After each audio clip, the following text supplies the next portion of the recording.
지금 현재로는 예비 경선, 그러니까 경선 중이라서 경쟁 후보라고 할 수 있지만 우리 국민의힘 후보들이 같이 하는 것은 결국은 우리 국민의힘 후보는 함께 한다고 생각을 합니다. 그래서 오늘 정책도 같이 공유하고 학생들이 고민을 같이 듣는 것 자체가 또 우리 국민의힘의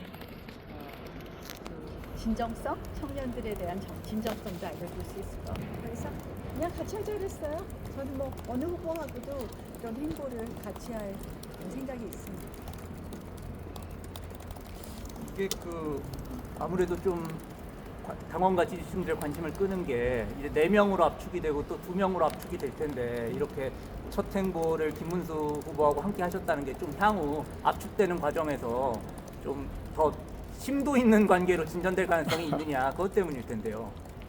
뭐 심도 있는 관계로 진전이 될지 또 마지막 최종의 1대1이 될지는 잘 모르겠습니다만 결국은 또 김문수 후보하고 저하고는 또 생각에 공유되는 부분도 꽤 있죠. 특히 이제 자유민주주의에 대한 생각 이게 확고한 부분이 있어서 아마 확고한 정도 분리를 하지 않을까 이렇게 생각을 하는데 그냥 그런 면에서 뭐 또 같이 오늘 행보했습니다. 오늘 오세훈 서울시장이 11시에 전격적으로 대선 불출마 선언하셨어요. 이게 탄핵이 된 상황에서 너도 나도 후보를 하겠다고 이제 반성 없이 나서는 게 옳으냐 이런 문제 제기를 하셨는데 좀 어떻게 생각하실까요? 저는 이번 대선 경선이 반성의 국민의힘의 이번 대선 경선이 반성의 경선이 되어야 한다는 점에 대해서는 깊이 공감합니다. 제가 오전에 페이스북 글도 올렸습니다. 그런데 이제 그 반성의 경선이 되어야 되는 것이 후보의 사퇴였냐는 좀 불출마이냐는 조금 다른 문제라고 생각을 합니다.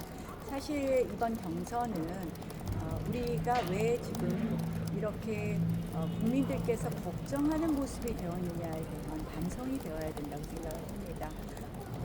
우리 탄핵의 국면에 있어서 결국은 또 지난 여러 가지 의회 독재 과정 그 이후에 탄핵에 이르기까지 여러 과정을 보면 우리가 해야 될 일들을 제대로 했느냐 하고 물음표를 던졌을 때 국민의힘이 그 역할을 제대로 하지 못해서 국민들께서 또 거리에 나오고 국민들이 갈등하게 하는 그런 모습을 보였습니다.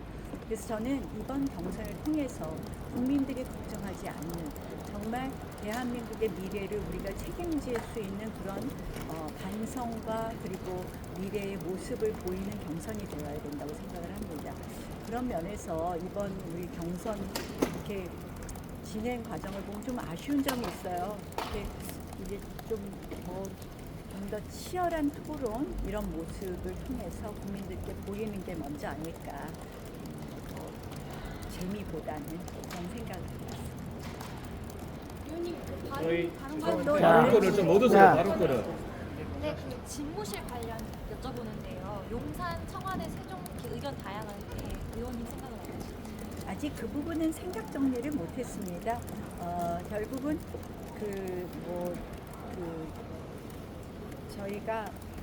저는 이제 기본적으로는 우리가 수도를 옮기는 것이 되잖아요. 세종으로 옮긴 거. 이거는 지난번에 관습헌법 이야기도 나왔던 위헌 판결을 받은 거기 때문에 좀 더 국민들의 의견을 모아야 된다고 생각을 하고요. 용산이나 뭐 이런 부분은 여러 가지 현실적인 문제가 있을 것 같습니다. 그래서 저희가 이 집무실을 이전하느냐 여부가 주요한 쟁점이 되는 그런 대선은 아니었으면 좋겠습니다. 저는 사실은 어떻게 보면 어떤 것이 지금 효율적이냐를 따져야 되는데 가지에 집중하는 것 같은 것 이런 느낌이 듭니다. 이런 정도 하죠? 네. 예. 오늘 청년들 만나서 여러 이야기 나누셨는데 좀 가장 인상 깊었던 이야기가 있다는 건지랑 또 정책의 어떤 부분 좀 반영하고 싶으신지. 청년들하고 오늘 고용 노동 정책을 비롯해서 나중에는 저출산과 관련된 교육 개혁까지도 충분히 많은 이야기를 나누게 되었는데 청년들의 고민은 그런 것 같습니다. 정말 내가 이 사회에서 어떻게 자리 잡고 믿고 정말 우리 미래를 설계할 수 있는가였는데요. 제가 계속 주장하는 청년들을 위한 정책 중에서는 역시 이제 노동의 유연성을 확보하는 노동개혁이 담보되지 않고는 우리 청년들에게 미래가 없다고 생각을 합니다. 그래서 어제도 노동개혁 부분을 경제정책의 이야기를 했는데 그와 관련된 이야기를 했고요. 그래서 이재명 대표가 지금 진짜 대한민국을 만들겠다. 뭐 여러 가지 이야기를 하는데 저는 이재명 대표한테 딱 한마디 드리고 싶어요. 자, 반도체 특별법의 주 52시간 예외 규정을 만들자는 것부터라도 통과를 시켜라. 그러면 그 진정성 조금 인정하겠다라고 말씀드리고 싶습니다. 혹시 하나만 좀 여쭤봐도 될까요? 네. 지금 한덕수 권한대행 관련해서 여러 가지 정례의 시나리오가 나오고 있거든요. 출마 촉구를 하겠다, 아니면은 우리 당 후보를 뽑고 나서 뭐 단일화를 해야 된다, 이런 시나리오들이 나오고 있는데 좀 어떻게 평가하실까요? 한덕수 대행에 대한 또 우리 당내에 여러 가지 어떤 요구가 있는 건 알겠습니다.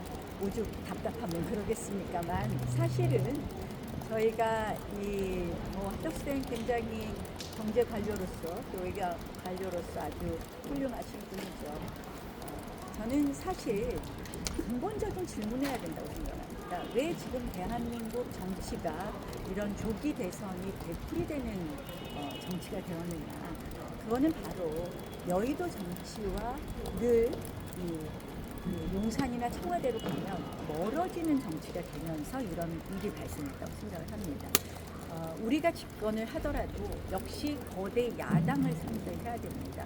정치가 복원되지 않고는 이렇게 여야가 치열하게 늘 싸움만 하고 국정을 발목 잡고 이런 것이 되풀이되는 것이 끝나지 않고는 저는 어떤 훌륭한 사람이 우리 당 후보가 돼서 집권을 해도 또다시 반복될 수 있다라는 생각을 하면서 제가 이번에 출마하게 된 저의 출마의 이유가 가장 정치를 잘하는 가장 의회 정치와 그리고 지금 우리 당을 통합할 수 있는 정치의 현장에 있는 사람이다.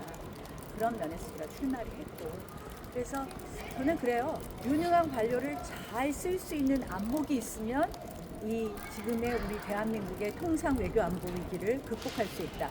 그래서 제가 대통령이 되면 한덕수 국무총리 유임시킬 거라는 말씀을 대신하겠습니다.